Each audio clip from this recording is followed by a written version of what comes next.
Welcome to the Critics Corner. I'm Andrew Branca with the Waxahachie Sun. I'm here with my friend and fellow film lover, David Dunn. With Southlake Style Magazine. How you doing today, Andy? I'm doing good. It's been a long week, but I was excited to see this movie. It's called The Five Bloods, right? The Five Bloods, written and directed by Spike Lee. Oh, yeah, written and directed by Spike Lee. Yeah, Rick, I'm always interested in what Spike is up to, and so I was like, well, I haven't seen anything by him in a long time, so we'll see what he's got going on here. And I don't know, why don't you fill our viewers in on what this story is about? yeah, for sure. The Five Bloods, as said, was written and directed by Spike Lee, Academy Award-winning director. He's done a whole bunch of movies from Do the Right Thing to Malcolm X, which we reviewed recently, to Black Klansman in 2018. And in a lot of his movies, he follows the theme of Black empowerment, Black independence, right? And that's pretty much, he keeps in the pocket of that theme here in this movie as well. The story follows a group of four Vietnam veterans who went to Vietnam a long time ago. They were known as the Five Bloods.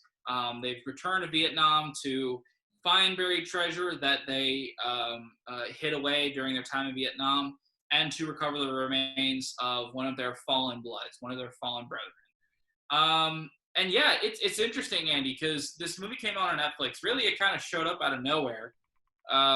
It wasn't high profile, doesn't really feature a lot of big names. In fact, one of the biggest names in the movie, Chadwick Boseman, you remember him from Black Panther, he actually he takes a backseat as one of the movie's supporting roles. So a lot of this movie just kind of came out of nowhere and delivered this, very in-your-face, gritty, dramatic type of war movie. It really shows these soldiers dealing with two different battles here. They're dealing with the post-traumatic stress of fighting in Vietnam and, losing one of their own, with the added prejudice and racism that they deal with at home abroad. So it has a lot of layers, this movie does, and it's gotten a very strong response from people from both different sides of the aisle. Yeah, I would agree with that. I like Spike. I like a lot of what he's done, over the years, which I think has been very strong filmmaking, very good storytelling. I think with this film, it was a lot more muddled than what it usually is. Like with a lot of films, you have one particular storyline that is continuous. Spike Lee, like Spike, has shown that in such films like Malcolm X or Do the Right Thing, where you go from point A to point B to point C, and it's very smooth. This one, like I said, I felt that it was kind of muddled. You have multiple storylines going on at the same line that are, frankly, can be a little confusing, you know. I don't know. I thought he just chased too many rabbits in this film. I wish he would have just stuck with the story about these veterans going to recover their friends' remains instead of going off on this rabbit about buried treasure. I just thought that was really highly unnecessary for them to go do that. It just I get what he was trying to do.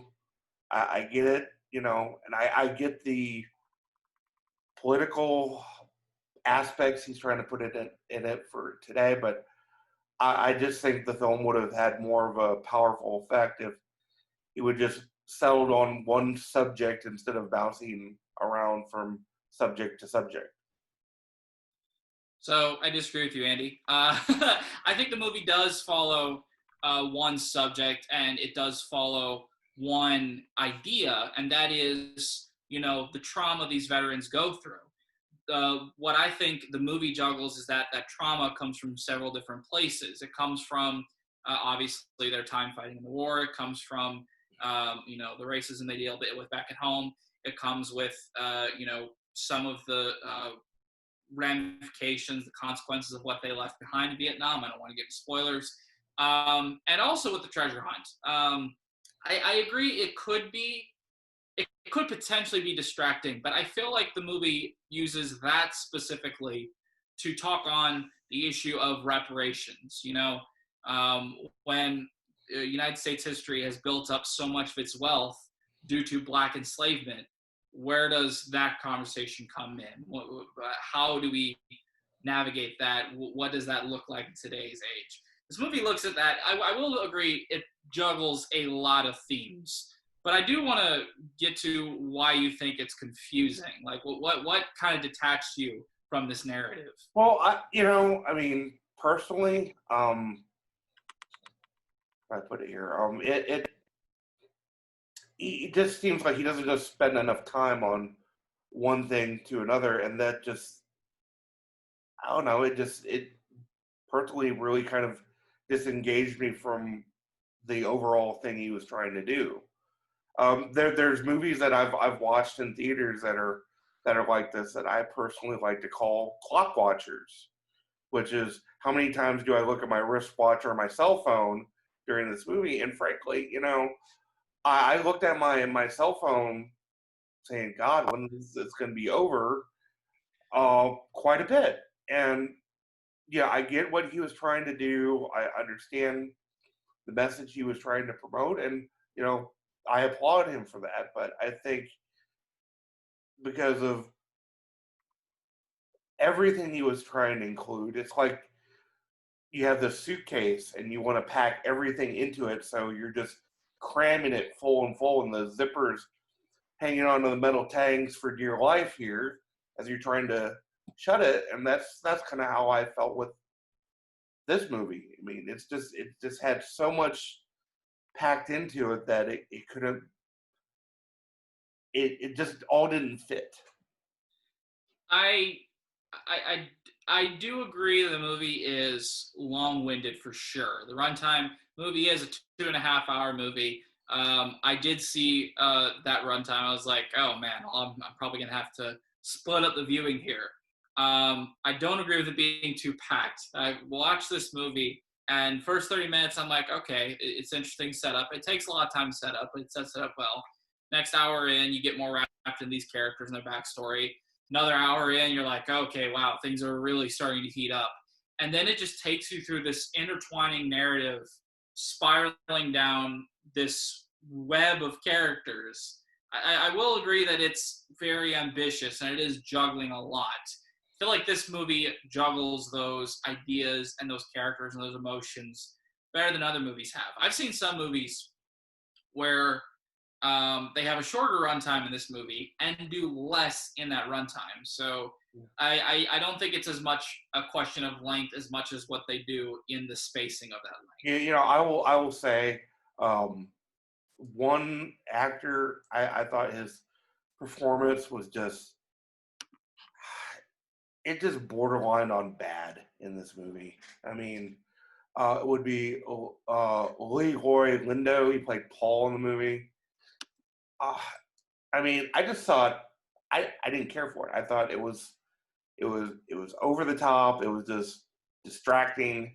I get that his character was fighting a lot of demons from the war, and I get that, but it reminded me of those cheesy movies from the 80s about Vietnam veterans who would come home, and it just reminded me of those movies that would cheapen who they are. And watching this performance, it kind of, felt a little bit like that. Oh man, Andy. That was actually my favorite performance in the movie. he was such a so Delroy Lindo, and you're right. He's been in other Spike Lee movies before. He was one of the gangsters in Malcolm X, and here he plays one of the more conservative members of the Five Bloods, and he's kind of he has, like you said, he has a lot of demons. He shoulders a lot of grief, a lot of guilt with all the things he's done. But Delroy Lindo portrays him in such a devastating manner. He was easily the most memorable character in the movie. I would say in the first part of the film, I thought he was spot on. He did a great job, but going towards the end, it just got almost cartoony for me with him. I couldn't stand it. That shocks me so much. I thought he got stronger in the third act. In the third act, there was this moment where he comes to this realization of what he's been doing to his teammates, what he's been doing throughout his life, kind of having a moment of realization. But he's talking to the camera, like he's talking to the camera like how I'm talking to you right now. And he lays his pain out there so transparently, so fully, so honestly, that when he's speaking, he doesn't feel like he's talking to nobody in the movie.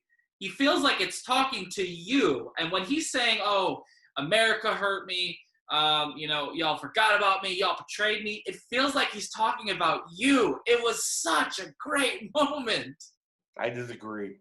I respect your opinion, but I just felt that he went off the rails a little bit there. Wow. Cartoony for me. I mean, sorry. I feel like you can be expressive without being exaggerated. He definitely was one of the more, bombastic characters in the movie. But I felt like he was also one of the more real. It was such a vulnerable performance. Yeah, he easily was my most loved character in the movie. Well, like I said, his first when you meet him in the first part of the movie, he's great. I loved his performance up until that point. But one of the most memorable scenes for me with him, again, he's fighting a lot of inner demons within himself. PTSD, survivor's guilt, a whole bunch of things, is when they're going through the market on the water in the tourist boat, and this guy is trying to sell him a chicken, and he says he doesn't want it, and he just goes into a rage, and his fellow veterans and his son are trying to calm him down. I felt that was very, very strong in that. It was. But like I said, going towards the end, I just felt that, I felt that he was over the top. It was cartoony. I mean. Oh, man. I am shocked by that. If he wasn't your favorite performance, who was your favorite performance in the movie then? Because this is I like the performance with Chadwick Boseman. I thought that was very good. I liked how Spike, when they would do the flashback scenes, would make the guys, they wouldn't use other actors in their place. He used who they are today, like they're kind of reliving it through their mind. I thought that was interesting that he did that, and I think that added to the story. Yeah, I have mixed feelings on the flashbacks. First of all, on Chadwick Boseman, yes, absolutely yes. I love Chadwick Boseman in the movie. I think he gave a great performance. Really, I would have liked to have seen more of him, but I understand the story didn't give him much space to do that. Maybe that could be another movie that Spike Lee does, Storm and Norman. I definitely would love to see more of him. But speaking on the flashback sequences, there were a few things I noticed that I enjoyed quite a bit. First of all, in the present day, Spike Lee obviously does the 16:9 frame, right? He does the full frame. Yeah. Mm-hmm. And then when he goes to the Vietnam scenes, it goes to the 4:3 frame that's more traditionally known for that era. So I thought that was a great visual detail to let you know, hey, we're literally going back in time. And I thought that was great. I thought that was ingenious of him. When the film was a little bit more grainy at that point, too. Exactly, yeah. So it really does take you back to what that time was like and what the technology was like back then. So it was a great immersive tool. I have mixed feelings on the fact that he used the same actors in the flashback sequences. I get why he did it. I liked it, but I wish he had used some sort of de-aging technology to make them look younger. You know, Martin Scorsese did this in last year's Irishman, and it turned out perfectly. Oh And even no, absolutely not. No, they looked horrible in that film. Oh man, it was Oscar nominated, Andy. It was Oscar nominated. Yeah, but that doesn't mean what he did was right. I thought that was a terrible. That technology was horrible. They just looked bad. I disagree, and we'll have to leave it at that for whenever we review The Irishman. But speaking on this movie, even at the end, when you see all the soldiers in like an old photograph, you look at the actors; they look young. So they're able to de-age them in a photograph. You can't de-age them for the scenes themselves. That was the thing that took me the most out of the movie. It wasn't Delroy Lindo. It wasn't the cinematography. It was the fact that the actors went back in time and they looked no differently. They looked the same way they did in the present. So that was a little disorienting. But I did like how it immersed the characters back like they remembered themselves. So it's a mixed thing for me. Yeah. Yep. We'll agree to disagree on I guess this one here. So out of 10, what do you give this here? Solid 9. I was gonna give it an 8, and then it got into the third act where I saw Delroy Lindo's performance, where the movie started to really build up. It really got to the heart of the issue it was talking about. I could not give this anything less. It was a fantastic movie. I'd give it a 6. That's fine. I mean, we'll just have to agree to disagree. Yeah, we will. You're wrong. I will say, Andy, the public mostly, I'm in the minority on this, because I don't know if you've read many of the reviews on The Five Bloods. I haven't read any. I wanted to come in with a clean perspective, you know. Well, critics obviously love it, but critics love everything, so that's not, whatever. But users specifically, like regular movie-going audiences, 56% Rotten Tomatoes, 6.7% on IMDb. So I do think there's a disconnect between, what some people look for in this movie and what others don't. I think if you go in with an open mind, you just kind of lock yourself in for a 2.5 hour adventure epic, you'll find yourself pleasantly surprised. Either that or they'll feel robbed like you. So, and I guess, Yeah. Well, like there were parts I liked and there was parts I didn't like.